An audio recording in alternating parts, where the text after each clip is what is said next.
보이지 않는 전쟁과 같은 거다라는 생각을 하고, 실제 위촉 사정관 분들의 교육이 잘 이루어졌냐. 근데 이제 위촉 사정관 분들은 정확하게 썼어요.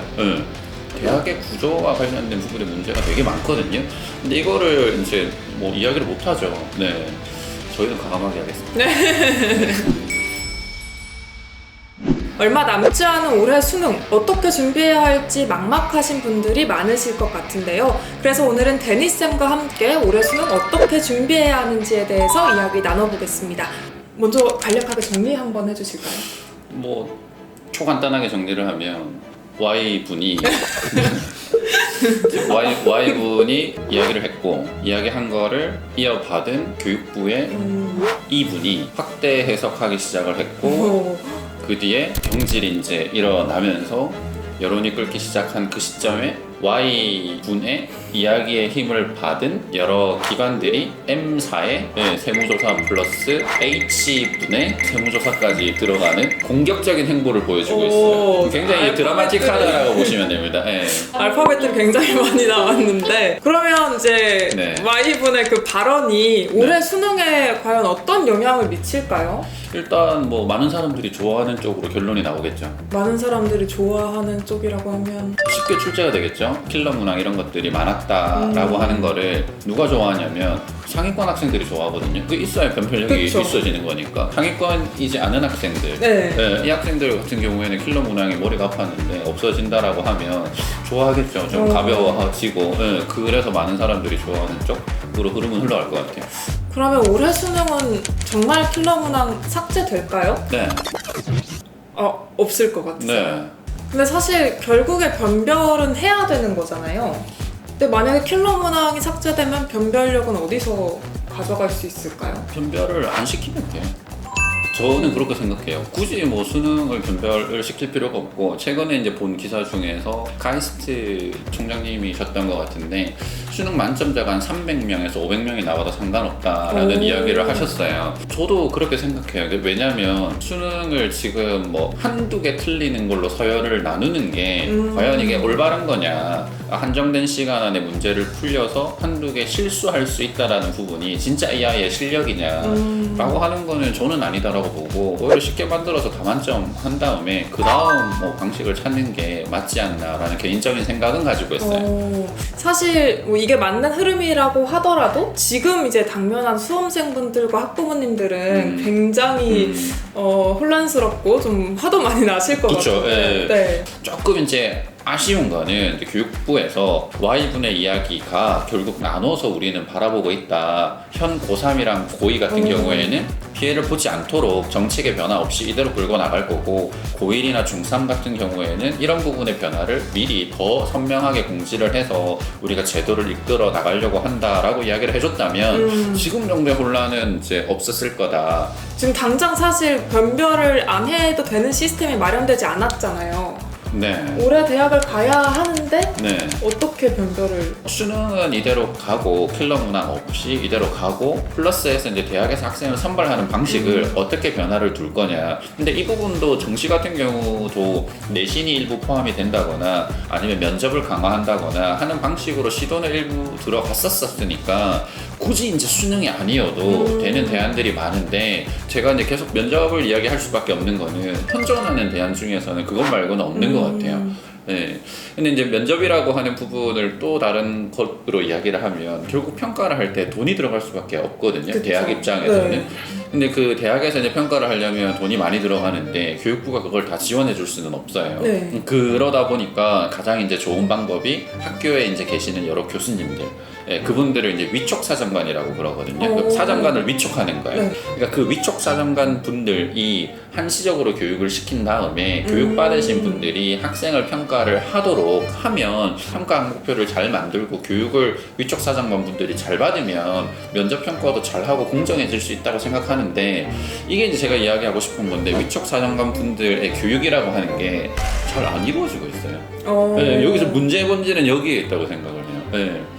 2019년도 교육부에서 이제 감사를 했거든요. 실제 위촉 사정관 분들의 교육이 잘 이루어졌냐라고 하는 부분에서, 이거는 뭐 공개가 된 거니까 고려대 이제 위촉 사정관 분들은 정확하게 교육 받았다라고 기록만 하고 모두 다 외국으로 나가 계셨었어요. 네. 교육을 받았다라고 이야기를 했는데 실제 그분들이 교육을 안 받은 상태에서 학생을 평가한 거예요. 그러면 이제 다양한 이야기가 나오기 시작을 하는 거죠. 그 뒤에 그럼 그분들이 징계를 받아야 되잖아요. 그쵸. 근데 징계도 그냥 경고 수준이었어요. 이게 저는 거기에 문제가 있다 생각을 해요. 네, 정말 문제가 이게 있네요. 있어요. 네. 이게 학생의 문제가 아니라 상황과 환경적인 부분의 문제고 파고 들어가기 시작을 하면 대학의 구조와 관련된 부분의 문제가 되게 많거든요. 근데 이거를 이제 뭐 이야기를 못 하죠. 네. 저는 과감하게 하겠습니다. 역시 대치설정. 네, 대치설정. 그 Y분이 하신 말씀 중에 네. 교과과정 밖에 있는 건 출제하지 말아라 네. 라고 했는데 이 부분이 또 애매하다는 말들이 있더라고요. 애매하죠. 왜냐면 일단 교과목이 굉장히 많은데 네. 그 많은 교과목을 어떤 학생은 듣고 어떤 학생은 안 듣는데 이게 교과목 범위에 포함이 되어진 것만 나오려고 한다고 하면 수능의 과목도 굉장히 잘게 쪼개져 있어야 네. 되는데 수능의 과목은 몇 과목이 안 되는데 학교에서 배우는 교과목은 너무 많아요. 그러니까 이거를 어떻게 해석해야 되냐면 Y분이 신이 아니잖아요. 그쵸.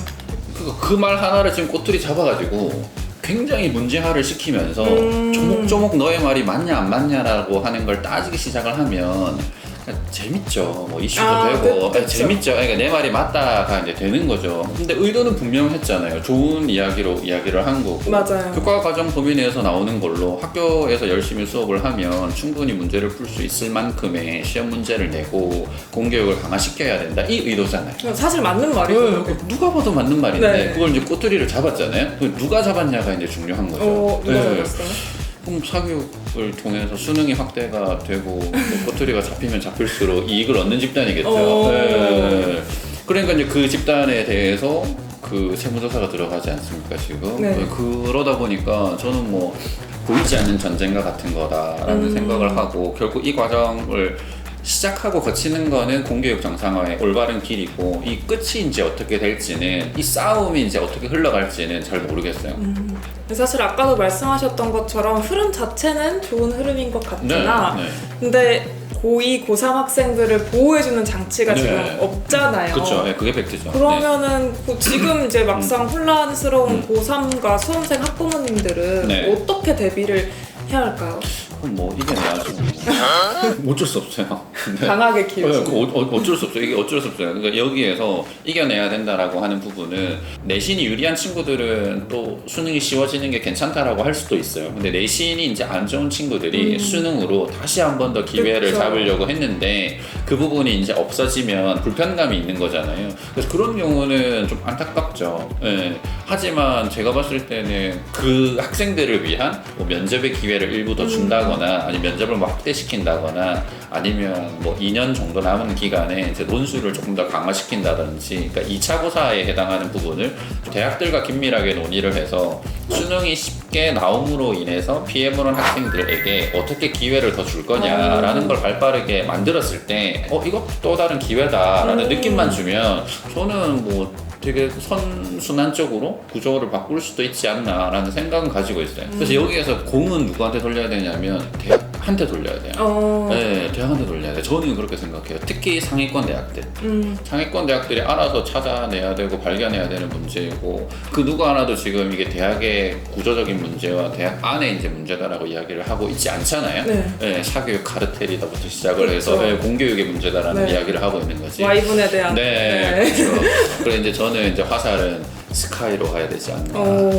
그럼 결국에 이제 올해 수능 어떻게 대비해야 될까? 어차피 흘러가는 흐름은 어쩔 수 없는 흐름이니까 네. 수용하고 할 수 있는 방법, 그 내에서 할 수 있는 방법들을 찾고 네. 화살은 대학에게 돌리자. 맞아요. 그래서 제가 보통 이런 이야기를 하면 그 뻔한 답을 지금 이렇게 뺑뺑 돌려가지고 이야기를 하냐고. 그래서 이 이슈는 이야기가 나오자마자 원래 뻔한 이야기였어요. 그쵸. 네, 너무 원래 당연하게 원래 생각이어서. 그래서 답도 저는 되게 뻔하다라고 생각을 하고 있어요. 그럼 결국에 이제 수능은 계속 이런 추세로 갈 거니까 네. 대학이 평가 기준을 잘 세워서 네. 해결해야 하는 문제다. 네. 이런 말씀이시네요. 네. 네, 오늘 이렇게 올해 수능 어떻게 대비해야 될지에 대해서 데니쌤과 함께 이야기 나눠봤는데요. 이런 바뀌는 흐름에 너무 일희일비하지 마시고 하던 대로 쭉 열심히 해오시면 또 그에 맞는 결과가 있을 것 같습니다. 수험생분들 모두 힘내시고요. 오늘도 시청해주셔서 감사합니다.